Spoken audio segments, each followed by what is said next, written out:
Саламатсыздар ма, құрметті оқушылар. Бүгін біз алгебра 8-ші сынып 2/5 есепті шарамыз. Бұл жерде есепті теңдеуді шешіңдер дейді. Бұл теңдеуді шешу үшін 64-ті теңдіктің сол жағына өткіземіз, яғни x квадрат минус 64 тең 0. А квадрат минус b квадрат деген формулаға келтіреміз. Сонда x плюс 8 болады, x минус 8 болады, тең 0 болады. Осы жерде бірінші мына жақшаны 0-ге теңестіреміз, яғни x плюс 8 тең 0 десек, онда x біріміз теңдіктің оң жағына минус 8 болып өтеді. Жағдайы x минус 8 тең 0 десек, онда x екіміз плюс 8-ге тең болады. Сонда есептің жауабы плюс минус 8 болады. Немесе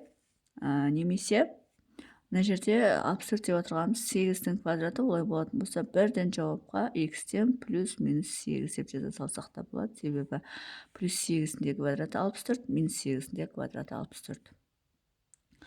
Бірақ түсінікті 7-ші сыныптың а квадрат минус b квадрат формуласын осылай алып жазсақ, онда плюс 8, минус 8, плюс 8 қақта шыққан анық көрінеді. Мына жерде бірден айта салсам, онда кейбір оқушылар түсінбей қалуы мүмкін. Сол үшін мен осылай да шығарған дұрыс. Енді екінші есепті шығарамыз. Екінші есеп бізде y квадрат тең 0,9. Яғни оны не істейміз? Y квадрат теңдіктің сол жағына 0,9 тең 0. Y квадрат 0,9 деп отырғанымыз бізде 0,3-тің квадраты тең 0. Сонда а квадрат минус b квадратқа келеді. Екі жақшаға жүктесек, y плюс 0,3, y минус 0,3 деп осылай екі жақшаға жүктеуге болады. Және оны жеке-жеке 0-ге теңестіріп, y-терін табамыз. А жағдай y плюс 0,3 тең 0 болатын болса, y біріміз минус 0,3-ге тең болады. Жағдай y минус 0,3 тең 0 болатын болса, y екіміз теңдіктің оң жағына плюс 0,3 болып өтеді. Онда есептің жауабы плюс минус 0,3 болады екен. Бұл екіншісі. Енді үшіншісін шығарамыз. Үшіншісі бізде x квадрат тең 3 дейді. Олай болатын болса, бұны да екі жақшаға жүктеуге болады, яғни x квадрат минус 3 тең 0, x квадрат минус 3 деп отырғанымыз түбірасты 3-тің квадраты бізде 3-ті бермеді ма? Сонда түбірасты 3-тің квадраты деп алсақ болады. Сонда x плюс түбірасты 3, x минус түбірасты 3, яғни а квадрат минус b квадрат теңдеуге келтіреміз. Бұл жерде x біріміз бірден 0-ге теңестіреді, минус 0,3 түбірасты 3, x екіміз плюс түбірасты 3. Сонда есептің жауабы плюс минус түбірасты 3 болады. Төртінші,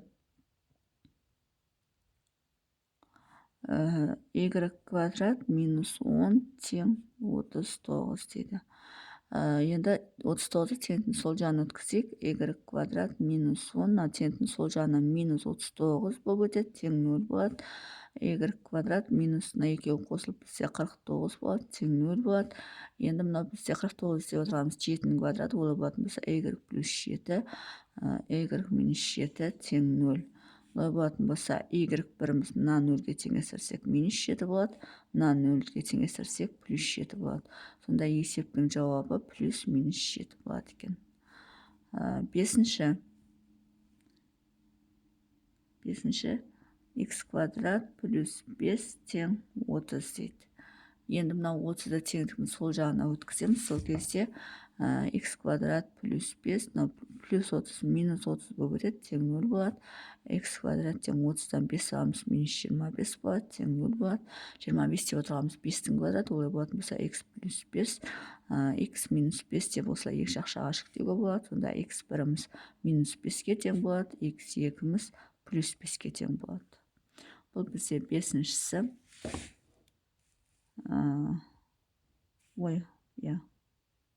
Алтыншысы екен бұл бізде.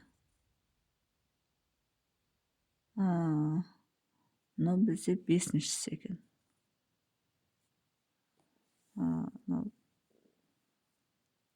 Бір есепті қалдырып кеткен екен бұл. Мынау бізде төртінші екен.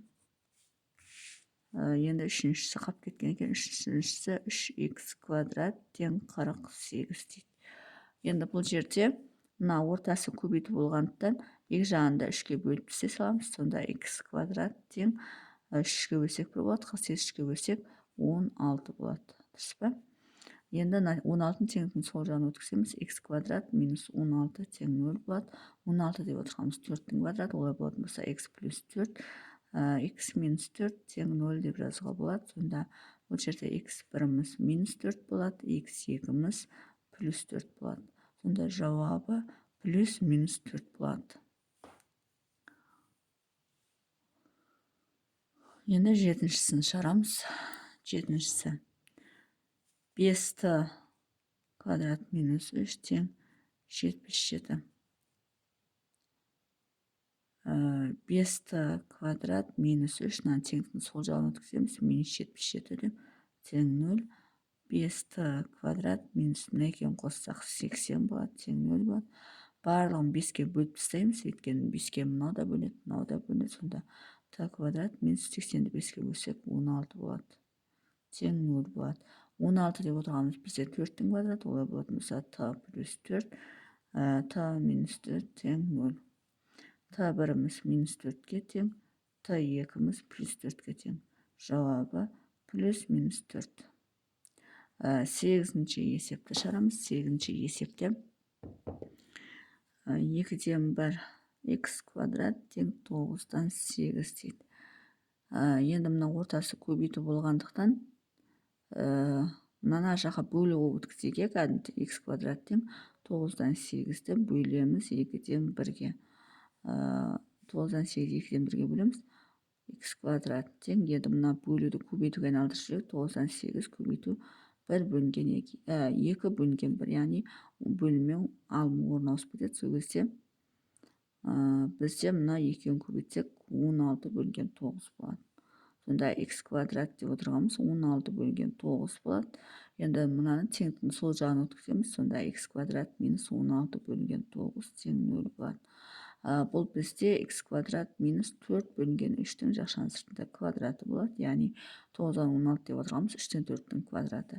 Енді оны екі жақшаға жүктейміз. x плюс 4 бөлінген 3, x минус 4 бөлінген 3 тең 0.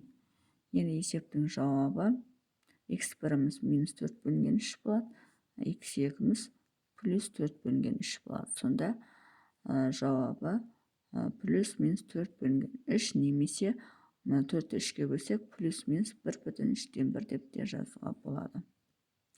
Сонымен есептің шығар жолы осындай. Егер есептің шығар жолы түсінікті болса, лайк басып, комментарий жазып, каналыма тіркеліп кетсеңіздер болады.